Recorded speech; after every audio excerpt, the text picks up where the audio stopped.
Welcome to Gaslit, the power of story. I'm Tommy Hausman. In this episode, I'm sitting down with Direct Action Against CenterPoint Energy, a community-led effort that started when people's bills spiked and residents realized they weren't getting clear answers, clear accountability, or a clear path to relief. What you'll hear today is practical and grounded.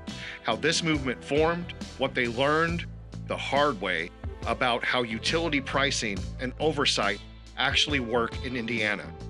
What they've seen from thousands of residents sharing bills and stories, and what it takes to sustain public pressure when the system is designed to wear people down.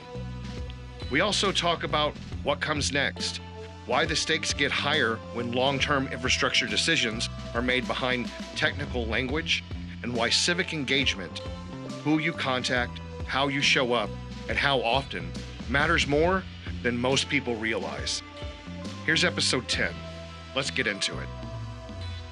All right, welcome to Gaslit, the power of story. I am here with Direct Action Against CenterPoint Energy, and I'm going to let them introduce themselves and talk about how they got involved and what it is that they do for the group and how the group has affected the community. Let's start with Chris.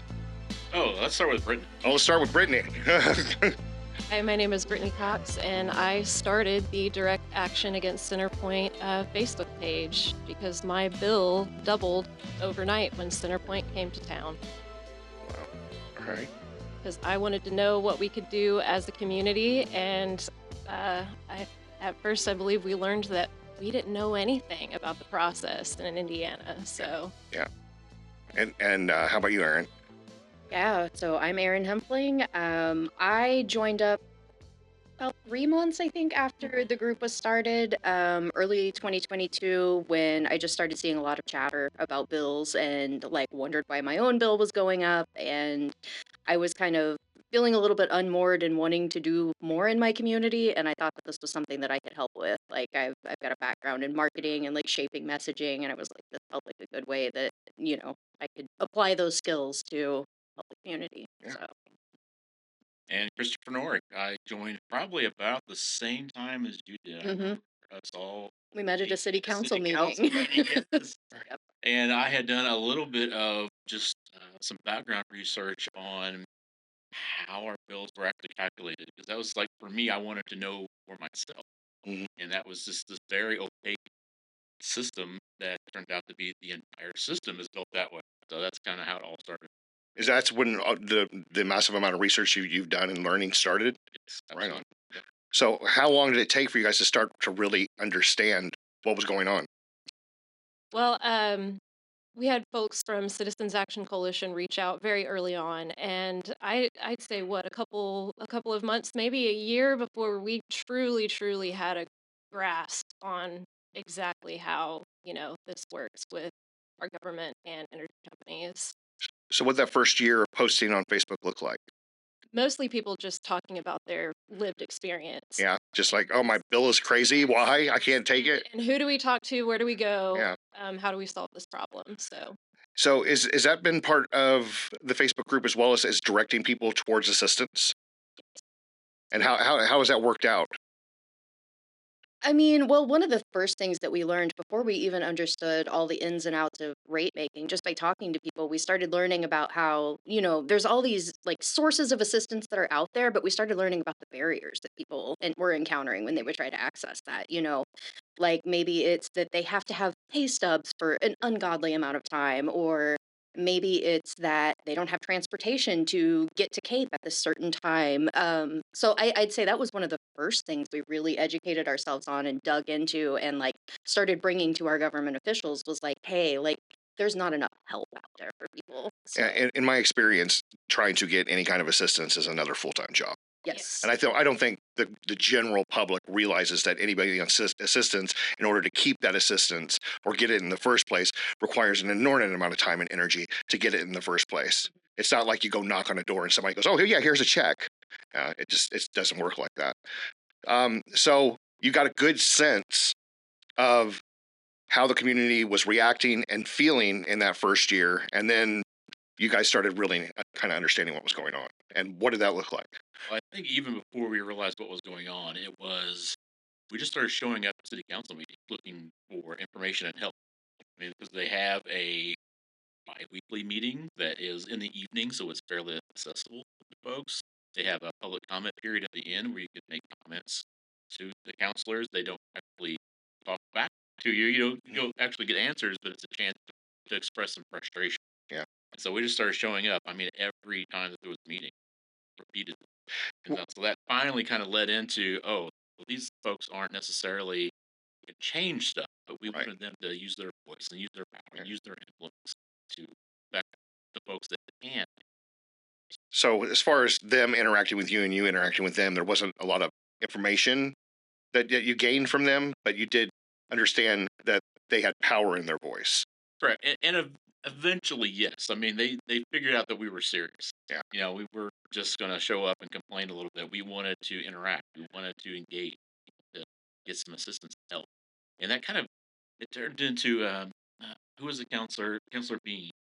There was a task force. Yeah, kind of developed this task force in the end. That felt like one of the very first wins. Like, oh, somebody's paying attention, and they took some action. So how many years have you been doing this now? Since late 2021. So, Yeah. So right after COVID started, and yeah. Mhm. So you said when you started the group after it doubled when CenterPoint came to town.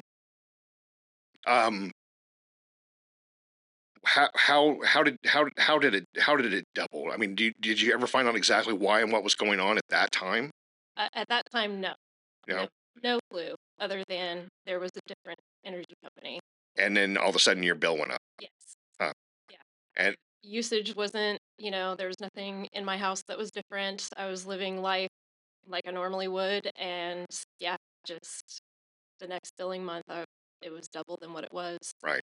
And that's how I ended up, because I just searched the internet because I was trying to figure out why my bill Yeah. gone up. And we had talked a little bit about this Yeah. before, that I had DIY'd a solar system on my garage, thinking, I'm going to save some significant money. And all Right. of a sudden that February bill, I was like, wait a minute, this is as much as it was last year, February, and it should be much lower. Right. And so we kind of started getting into where it was going with, and it was all on the gas side. It was a significant gas increase.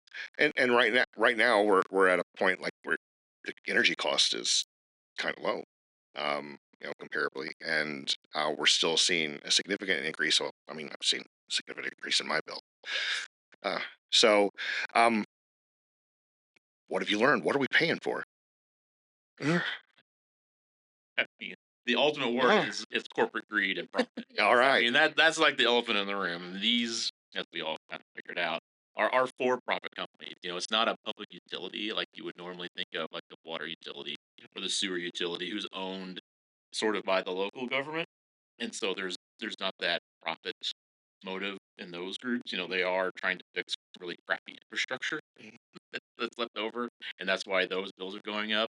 But it's completely different when you have a for-profit company who is driven to make more profit. Yeah. I mean, it's sort of in their business charter to make profit for their shareholders. Right. And they just happen to be in the energy business to make that happen. And what we've learned through this podcast is that there's been a legislative failure to put in guardrails to keep them from charging us for things that they shouldn't or shouldn't. And apparently this is not just a legislative failure in our state, but in many states across the country. What have you guys learned about that?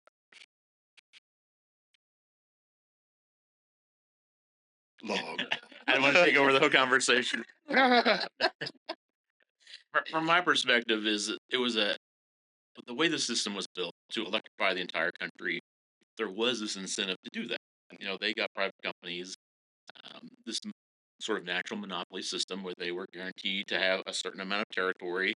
So there was a pretty good profit to be made, and so they did it. I mean, and they did it. I mean, like, the grid is probably the most technologically amazing thing that humans have ever created. Yeah. The whole country pulses at a 60 hertz heartbeat.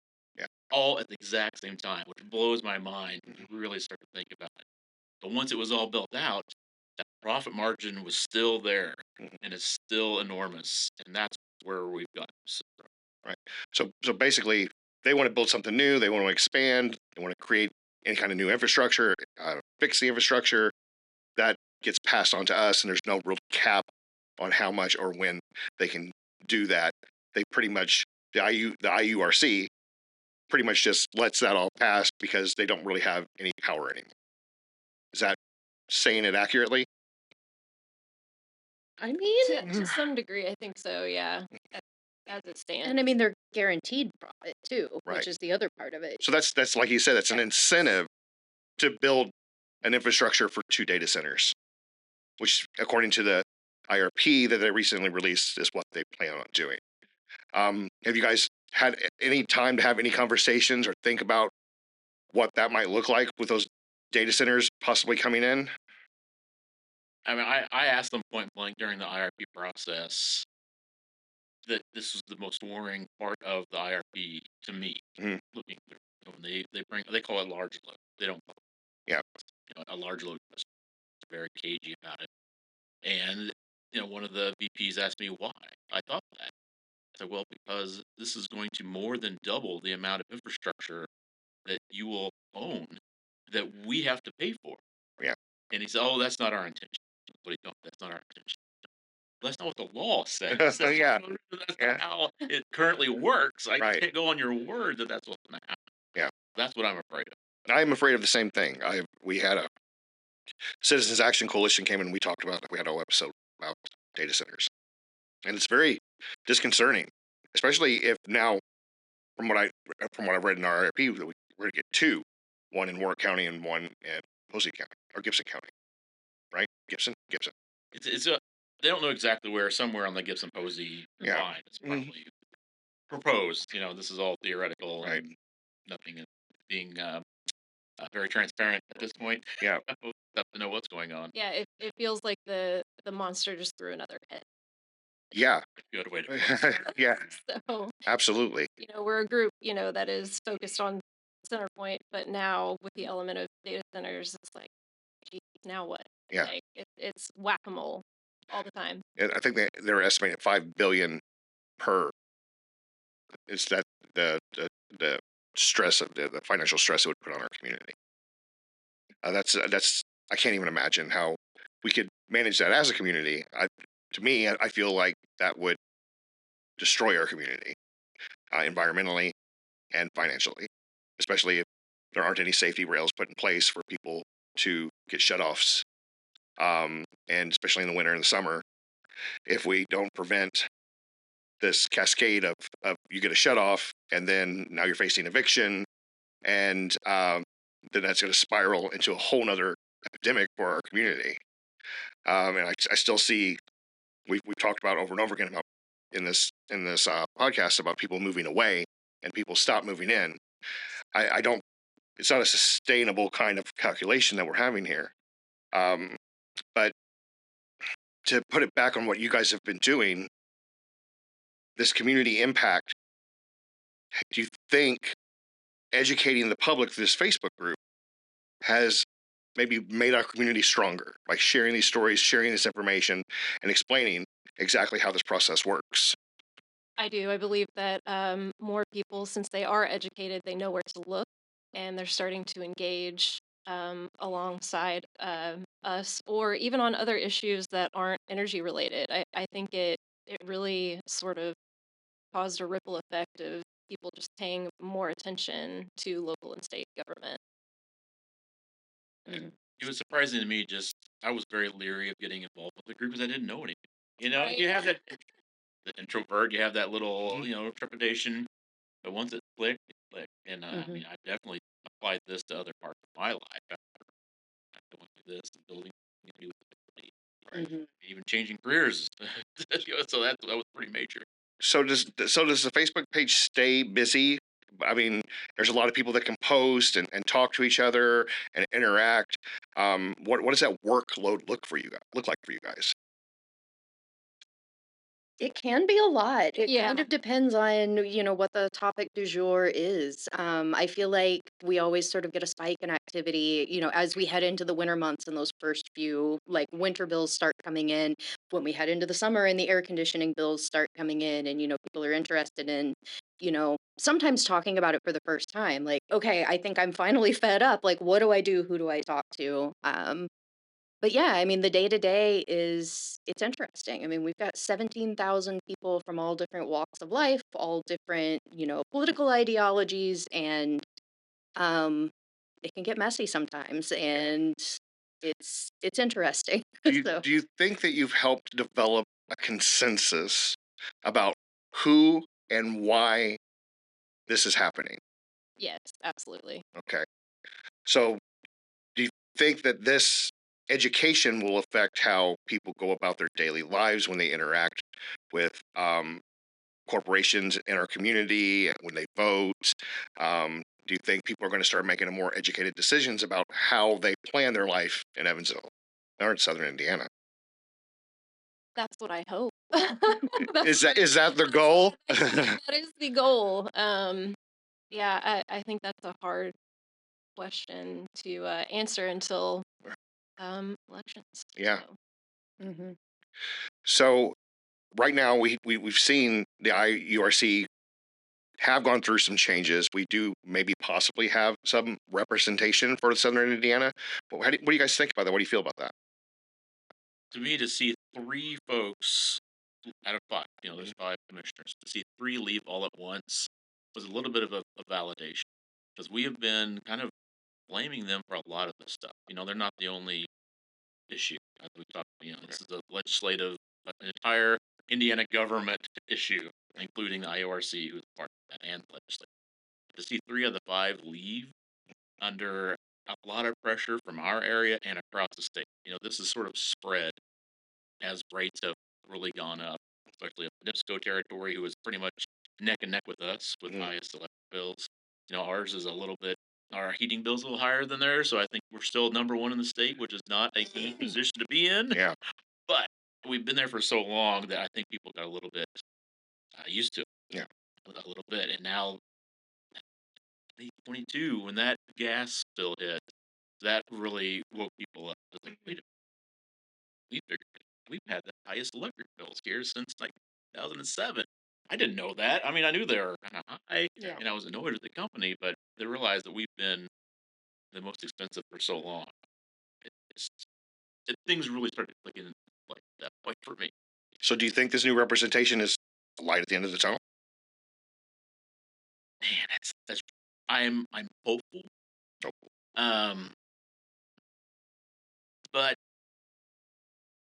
it's five voices, Mhm. and I would say the majority of them probably aren't as consumer focused as I would like.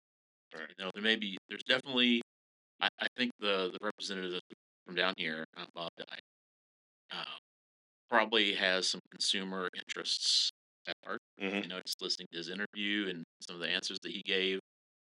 But there's four other folks that also have the majority rules. Right. So I don't know, what's the trust but verify kind of situation? Like, I'm hopeful, but I want to see some results. Yeah. That's ultimately the thing. And legislatively, let's say, some people change their votes and people vote for lower energy bills. Let's say we provide everybody in the city with, this is who votes for you to have higher electric bills, and this is who supports lower electric bills. And people go, oh, and vote accordingly. We still haven't put a dent in in a leadership change to where it's going to make a difference party line in a party line way. So what do we say to our representatives of our state to make them understand what is happening? I think they understand what's happening. I think at this point it's more if you want to hold your seat, what are you going to do for us on this issue? Like, if you want my vote, what are you going to do? Because I really do believe that they understand what's happening. Yeah, I often wonder. I wonder, do they understand? I mean, one representative called it hyperbole. A whole city going, "Hey, our electric bill's too high," and he said, "Oh, that's just hyperbole." I don't know how you do that to 100,000 people, but okay, because I don't think that they're. If I went around town with a microphone and I go, how do you feel about your electric bill? I think they're all going to say, "I hate it. It's too high. I don't understand." Well, maybe thanks to you guys, 17,000 people might say that they understand, but I don't really to me, it seems like it is a self harm. The state and the city we're all harming ourselves by creating this situation where it's too expensive to live here and hurt and harm to the environment. So I don't really know what it is to connect with our legislators that think that this was the best route to go. And have you guys maybe thought of this magic sentence that might wake them up and give them an epiphany? I don't think there's a magic sentence, but I will say that one thing we sort of have this tradition now for the past several years. We always attend the Meet Your Legislator sessions that the League of Women Voters and I can't remember what other group hosts those in the spring when the legislative session begins. Um, there has definitely been a shift both in tone and in how informed our legislators are. And like, I think we should take some credit for that. Like, it is expected that you can talk about CenterPoint now, Yeah. like, and you should be able to do so in an informed way, and you need to have some kind of answer because, I mean, it's not just us. I mean, there's, that room is packed with people who care about their bills, and Right. not saying anything, not knowing anything doesn't fly Mm. anymore. But Yeah, I do sometimes wonder if there is a little bit of disconnect because the bills that go, not your electric bill, but the legislative bills that go through the utility committee are often very wonky, technical, using bills. And I think the assumption is, well, if they made it out of committee, then I need to vote on party line for, they made it out of committee, so it must be good. And that's definitely not the case. Right. It's not one of those things that if you're not on the utilities committee, you're as legislator, there's just so many bills you're keeping track of. Those seem to be kind of on the lower end of their priority list. Just talking with them and it's like, hey, do you know you voted for this? And sometimes they may not even realize what they voted That's not for, good. which is not good. But again, I mean, the bill is it's so complicated. Like you talk about like construction work in progress. Mhm. Nobody knows really what that is until you dig hardcore into it to Right. realize, oh, they can start charging us for things they haven't even built yet. Yeah. Well, that doesn't sound very good, but it's sold as a way that, oh no, it's going to save you money in the end because they don't have to borrow as much. That's not how the system Right. works. So we're dealing with some automaton behavior where people are just going through the motions and voting down party line and then going about their business and having fancy dinners. That is the problem. All right. A lot of the power, and I think we've said this before, up there is access. Yeah. The regular folks don't normally have access, but utility companies have a lot of money and can wine and dine. So I feel like maybe that you guys have bridged that gap a little bit with this group. So I'm absolutely positive, and this is where my belief comes in is this act of telling stories that people have shared their stories with you guys. Mhm. Could you take this opportunity to share some of those stories about what the average person is feeling and what they're saying on your Facebook page? I mean, I just the most immediate thing that comes to mind right now is just, you know, a sea of bills that are $900 to $1,200 right now, which is just, I mean, that's almost twice my mortgage. Right. Like, I don't know how someone gets a bill like that and then gets a bill like that the next month. Mhm. Like, Mm. I mean, it just feels devastating every time I think about it. Like, I can't imagine what that does to your family and like the community at large.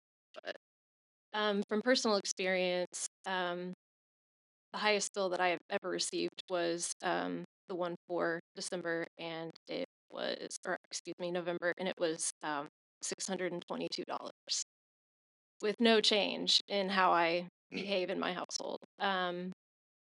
I grew up below the poverty line, and our house with my mom, we experienced several disconnections due to non-payment because we were in that situation where we were choosing between, bills, groceries, and um, it is extremely stressful, even on the, teens and children living in that household. It Everything becomes more expensive immediately because you've already, you have to outsource the things that you would normally have ready at your home. We had to go to laundromats. We had to eat out. We had to go, sometimes stay in hotels, and we really could not afford to do that anyway. Um, And nobody should have to live like that. You shouldn't have to have a household with modern conveniences and then not be able to use them. It's not something that people. It's so undignified. I'll just put it that way. Oh, these are things that we live with every day. Just the common thing is flip a switch and the light turns on, turn the microwave on, cook your food, keep your food and your medicine Yes. at the temperature it needs to be. These are all things that not just that we live with, but how society says this is how we should live Right. on a base level. Mm-hmm. And to have someone take that away from you and say you don't even qualify for base level is harmful, especially when we're doing all the things in the same way that we've always done them. Personally, I have changed my behavior. I don't turn heat or electric or air conditioning on during the day. Only when I go to sleep, and the rest of the day it's off. And we have less things on. Mm-hmm. It doesn't make any difference at all that I have noticed, but I have changed my behavior to try to consume less. So in order to conserve some sort of energy in hopes that when the bill comes, it's lower. But increasingly, it is still going higher. So are you finding people facing homelessness, looking for help? What are those voices asking for? All of the above. And they're definitely asking for swift change. Yeah. Through our representatives. It's hard to talk about because I don't want to speak for other people, but there's desperation, there's fear, and I do think a lot of people feel degraded. Like this is degrading. Yeah, people facing eviction, people living without power during colder nights. It's all there. One of the things I've learned from this podcast is amount of, and off the top of my head, unfortunately, because I didn't take notes today, is that there was a significant amount of money from not-for-profits that have gone into giving money to our local utility company, and that money comes from us, right? Money we donate, grants and things that go into our local not-for-profits, and then that money is all of it's getting used to a point where there's none left. And it's all going, and it's instead of going to other things that it could go towards, like food insecurity or housing, it's going to this utility company. Have you seen a sense of community grow in your Facebook group where they're trying to help each other? I mean, you started that. Yeah. I mean, you were doing community picnics, like Yes. community Yeah. picnics and Yeah. stuff. We were doing that. We were trying to feed people. And it's whenever everybody is so strapped for money, it's like there's only so much that we can do. As far as seeing it in the Facebook group, like in the comments and stuff like that, I think people are sort of stuck in their own situation. What I would say for maybe guidance is I know we've done like lights out and blackout protests. Right. But now I say if you have it, keep your lights on. Mm-hmm. For people who do not have it, Yeah. clear a shelf in your refrigerator for those going without power. Let them come over and do a load of laundry, cook meals together, Mm-hmm. play board games for an evening, things like that. Yeah, I don't know. Help one another navigate the labyrinthine systems Yeah. required to get We've seen a help. lot of that. And That I was going to say, I think that's one of the biggest things that we do see is like, I have tried CenterPoint support for this, this, and this. I can't get through. Has anyone else had experience with this? And like watching people talk through these problems in real time with each other and share their experiences and trying to either access assistance through CenterPoint or through these other organizations. Like, hey, I know this organization's out of money this month. Try this one or go to your trustee. Like, that's been heartening. So usually I would wait till the end of the podcast to say something like this, but since we're on this subject, could you guys maybe give a list of organizations and places to go to receive that assistance? And of course, in the notes, I'll try to give a little more detailed information if you miss anything. But could you give us that information? I mean, what I typically share is United Way's 2-on-1 system. That is the collection of all of the available resources. You can actually talk to a human and kind of Mhm. tell them about your situation. They can kind of help direct you where. I mean, they really keep track of what. Mhm. One of the other things we've been keeping an eye on is there was an interruption in LIHEAP, but that's the federal program for winter heating assistance. And so our local group that distributes that is CAPE, which is the Community Action Program of Evanston. And so I was kind of keeping an eye on their website, waiting for that to go back online to let folks know, okay, here's the dates that you can sign up. The system's back online. Get in there immediately. Right. So that's one of the other things. That's. Is there any other kind of resource, any other kind of groups, support groups, or anything that is accessible to help individuals going through this? I mean, even if they're facing eviction, that are separate from 2-on-1, that exist or maybe need to be formed. Yeah, not in that line, but one of the other major pieces of information that I share for folks that reach out to CenterPoint are not getting resolution for a problem they have is to file a formal complaint with the IURC. They have a process to do that. They have investigators. They'll reach out, they'll talk to you and try to work something out. I don't know if a lot of folks have had good resolutions to that. There is, a system to try to get something fixed that CenterPoint screwed up on and they're not owing up to it. So process. So that's one process to make sure that your voice is being heard. What other processes might exist, or if everybody does that, might that increase our voices and the power of our voices? Or are there other things that we could be doing? What's the best way to tell our our legislature, and our local monopoly how we feel about what's going on? I mean, one very simple thing that we have suggested that everybody do is just as a basic reminder every month when you get your bill, send it to your legislators. Attach a personal note if you want, or don't. Just send your bill if you have to. But I think that that's one way to just keep them top of mind for them, show that you're paying attention. And then yeah, take advantage of like public forums, like meet your legislators to go and ask pointed questions of the people who represent you. Like, what are you doing about this? What kinds of bills are you looking at? Are you talking about introducing? Um, there are avenues to get in touch with the people who represent us, and frankly, that room is never packed enough. So, So when you're talking about voting, I think we have some civics literacy issues in our community and well, in our country. But whenever as an educator, when we talk about elections, we talk about the importance of local elections, and local elections are often the ones that people don't show up for. Those that have the least turnout, the lowest turnout. So can you explain to people, and you don't have to do it by representative name, but by title, who is in charge or responsible for voting yes or no on issues like this, on raising their utility rates or down? It's complicated. um, we throw the IORC under the bus quite a bit, but I think it's very important to know that their hands are tied by what's written in the law. I mean, they have some discretion. Now they do things with that rate of return Right. that they get, which is about 10%. I definitely it's in their power to lower that.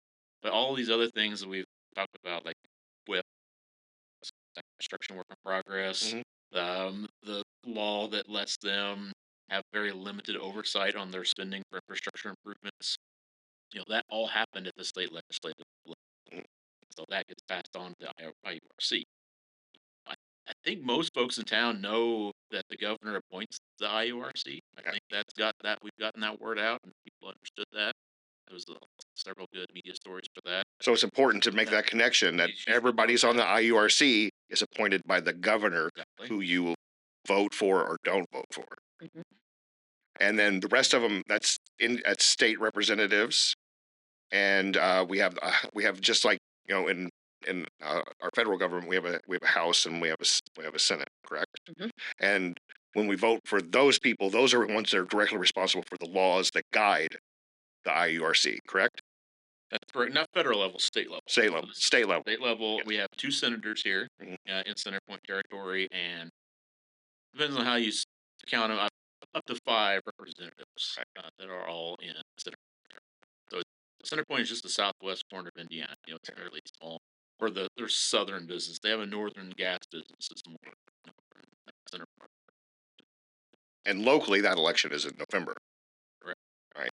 So I'm not going to sit here on my podcast and tell anybody how to vote, but there's a clear line of who is voting for your energy bill to be higher and people that are interested in changing that.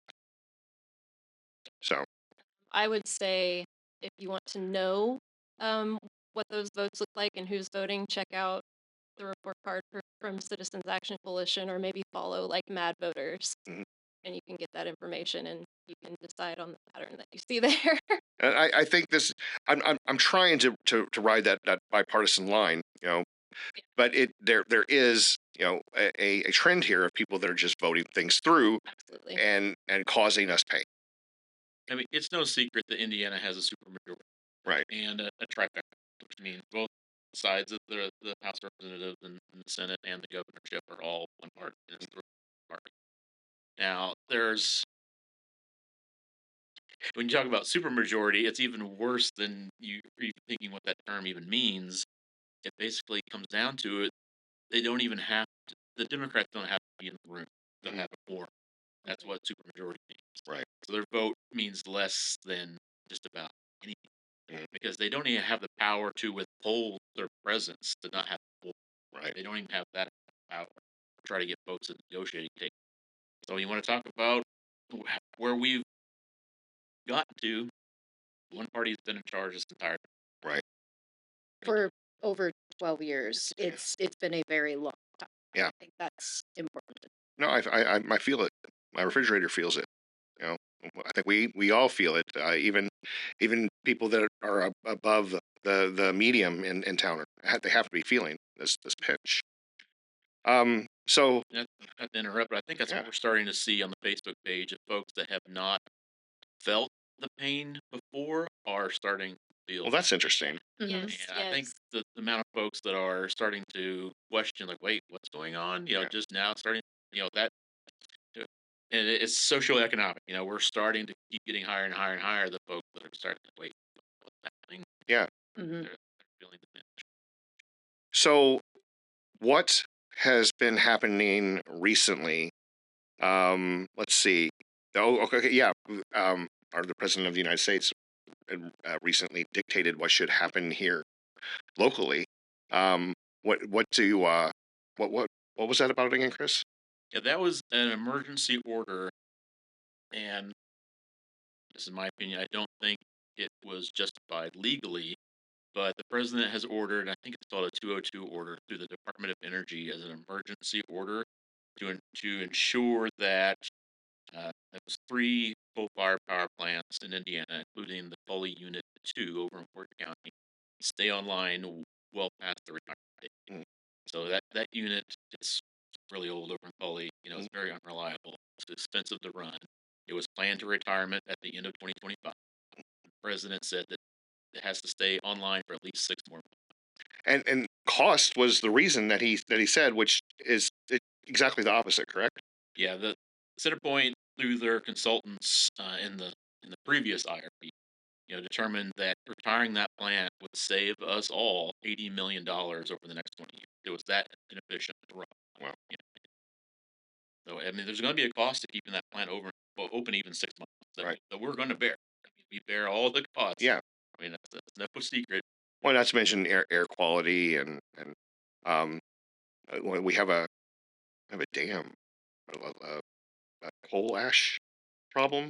Yeah. That could, Pond. we have too much rain that could be bad. Is that correct? Yeah, there's at both the Coley facility over in Ward County along the river and the A.B. Brown facility in Posey County along the river, both have millions of metric tons of burned coal ash. And there's tons of, fairly toxic materials, a lot of heavy metals. a lot of carcinogens, and these are unlined storage ponds. Right. They evaporate off. They do. They're not lined with any kind of protective barrier, and so all of that is currently leaching into the groundwater. They have monitoring wells all around. Both you can look them up on IDEM's website and see that they're out of compliance. They're leaching bad stuff into our groundwater, including our river. If there was a breach and it went beyond that, instead of just slowly leaching, which I'm not sure what the timeline of those effects are, but if there was a breach and it broke and it spread, what areas are most in danger, and what does that look like? I mean, you got to think about they're right along the Ohio River. So all of us. That's a significant portion. We're upstream from one and downstream from the other. Yeah. And so they're on both sides of us. And we didn't. There was a story last year about a very old coal ash impoundment pond. It was where they washed the coal before it went to the power plant over in Warwick County. Their dam was in danger of being breached. We're seeing that story, and that was going to feed into the Pigeon Creek watershed, so which flowed down eventually. And I, yeah, we talked before. I said, come from a coal mining family. That's what kept the lights on when I grew up. That's what put me to school. But that's old technology, and we've moved on. There's better things to do, and we're just not really paying attention to the full impact of coal ash ponds, water pollution, air pollution that comes out of these coal. We're just ignoring it. So right now it's actively leaching into our water system, and it could be worse if we had a sudden bad storm or rain or tornado in the right spot. And then on top of that, we're not going to stop burning coal. Well, the other kicker is a law was passed that all the cleanup efforts that the federal government are not currently, were going to be in place to clean up that coal ash. All those costs will be passed on to ratepayers. Not the company will not be responsible. So pretty much all the companies are free to pay from paying for anything. It's a good business. I mean, what do they have to pay for? They have to pay for their own electricity? I don't think so. It's a very odd business model that it's guaranteed. Like it's like you can't lose in the situation. This is too big to fail. Right. You get the legislature to pass a law that benefits you, that makes you more money. Right. I mean, when you're in that kind of control, where in the term that we've used is full regulatory capture, where you can get the laws written that dictate the oversight that's over your business. Yeah. There's no limit to the amount of bad things that can happen and the money you can make. And you're born into this area as a forced customer. That's interesting. All right. So is there anything else that's going on recently since the last time we talked that we need to address? The legislative session has begun. It got started early because of redistricting and supposedly some other tax issues, but it started. It will get going in earnest next week. Right. And so I think everybody is very interested to see if the governor and the legislature is going to kind of make do on the promises, because they started talking about affordability last year. They did. Including the governor.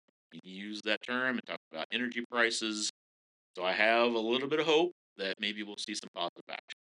Is that going to be summer disconnection protection? I don't see it. Is it going to be putting in little balcony solar systems and you don't have to mess with CenterPoint? Just plug those into your house? Probably.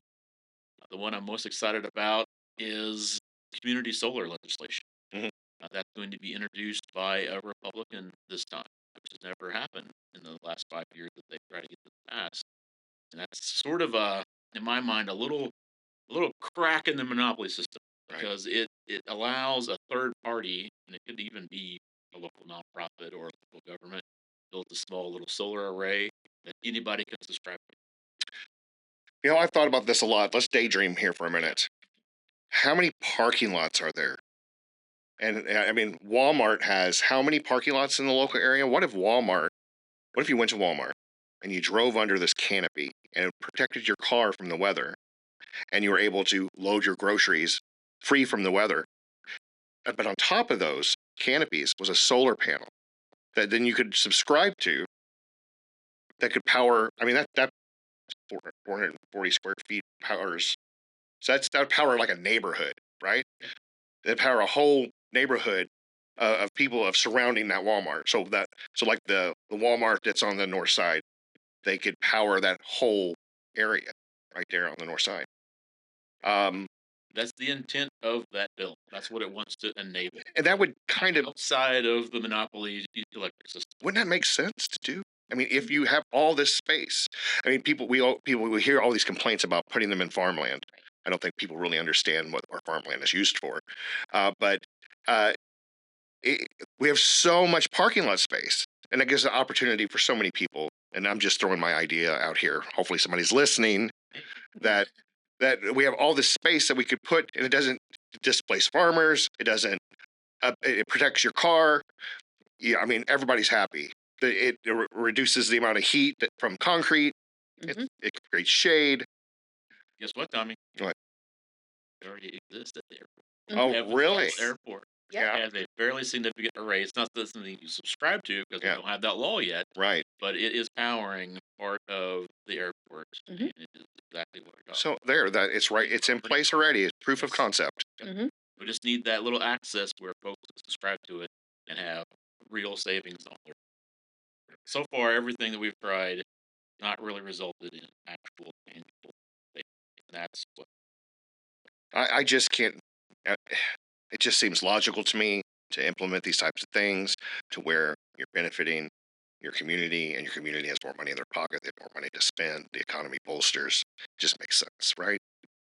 I mean, I don't think we're asking for a lot. We're asking for the opportunity, not just for an opportunity for us to thrive, but the opportunity for our community, businesses, and industries to make more money off of us because we have it to spend. So, did we miss anything that is really important that we need to talk about? all your legislators. Absolutely. And this is a good time to do it because they're now in session, right? They are now. So since they're getting ready to negotiate and start talking about these things, how do we do that? How do we go about doing that? If you don't know who your particular legislators are, the state website, the IGA, the Indiana General Assembly website has Find My Legislator. You throw in your address, it'll tell you exactly who your folks are, both state and federal, and their phone numbers. Everything you need to know. Call them, write them, Give them a call. send them your bill, show up to any kind of town hall meetings in town. To meet your legislator. Follow you guys on Facebook. Get involved with helping each other, form communities that strengthen our ability to understand the process and to find assistance.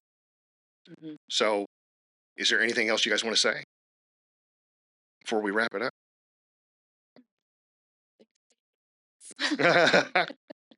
I've talked plenty. Yeah. Put the pressure on you too. Here's an opportunity with your smiling faces to say something directly to the group. I think that, I mean, one thing I would love to see is just more folks reaching out to us directly to, meet us, sit down with us, learn what you can do to help. I will say that, this effort has been difficult to sustain, and for the three of us, and I don't want to discount all the other folks who have been involved over the years, in and out, and life happens, and if life happens to one of us, like, it is a detriment to the group. I mean, it really should be a community effort, and yeah, we welcome anybody who wants to get more involved and help out. with moderating the group. I mean, 17,000 people. Yeah. It's a lot to wrangle. It's a lot to make sure that the dialogue there is respectful and productive. And yeah, and we're happy to share what we've learned and teach folks to talk to their legislators, and how you engage in spaces that maybe you haven't been in before. So. And you guys have events every once in a while, information events. Do you have any scheduled for 26? No, right now we're just encouraging people to show up to meet your legislators. And what I would like to say to the group is don't get discouraged. We've moved the needle. It may not seem like we have, but we have. And like my sage mentors from Citizens Action Coalition kept telling me, this is not a sprint, this is a marathon. This is years and years of legislation in the works that we're seeing, and it's going to take some time. And I know that's not what everybody wants to hear whenever they have $600, $700, $800 bills, but I just don't lose hope. The Houston Chronicle reached out to me and to you. Did they talk to you guys? No. No. There was an article in the Houston Chronicle about Evansville, about how we're experiencing a similar situation to what they experienced in Houston. Like some of it's like almost verbatim what they've gone through and then what we've gone through. But as I talked to the reporter, the key difference between Houston and Evansville is the amount of social action that we have going on here, direct action against CenterPoint and this podcast, and just this protest, the 19-hour, was it 19-hour testimony, or was it 9 hour? 9 hours. 9 hours. I knew there was a 9 in it. So there's 9 hours of testimony. My wife actually participated in that. I mean, we've done a lot to try to say, hey, we are people, stop screwing us over. And she was impressed by that. And you guys, you guys deserve a pat on the back for being a part of that. And her noticing that. So how do we find you? On Facebook, there's also like a business page if the group open forum isn't for you and you just want to get like pretty consistent news and events and stuff like that. So there's 2 pages that you can join. What are they called? Direct Action Against CenterPoint Energy, Southern Indiana into the group. Ember. And then the page is just Direct Action Against CenterPoint Energy. Okay. And I think we have both of those. We have a link tree. Yes. A link tree that where you can get to the Facebook page. You can sign up for our newsletter. Maybe once a month, once every 2 months, we'll send out a newsletter just to let folks know what's going on if you're not on social media, so that helps. So what's the URL for that link tree? I'll get it. We'll put it in the show notes. Okay, put it in the show notes. All right. So in the show notes, you'll be able to go to that link tree. You'll be able to sign up for a newsletter. You'll be able to find the Facebook pages. Is there any other place that we should direct everyone to get in contact with you, or to be a part of these groups, or 211 obviously for assistance? Right. Okay. Good deal. All right. Well, me personally, this is how I first started. I joined the group like right after you guys started. I saw it. I was like, oh yeah, I want to be part of that. So I appreciate you guys. I know the community does. One of my big things is media literacy and civics literacy and trying to teach people that. So I appreciate you guys so much, and I know our community does too. We have a better informed community because of you, and I appreciate it. Yeah. And I'm glad to have you guys on Gaslit. I have no idea what the future of this podcast is. I don't know if we're going to have a season 2 or if it's going to be wrap up in 2 more episodes, but I hope this made a difference, and I hope this elevates your guys' mission. Thanks a lot. Appreciate it. Thank you.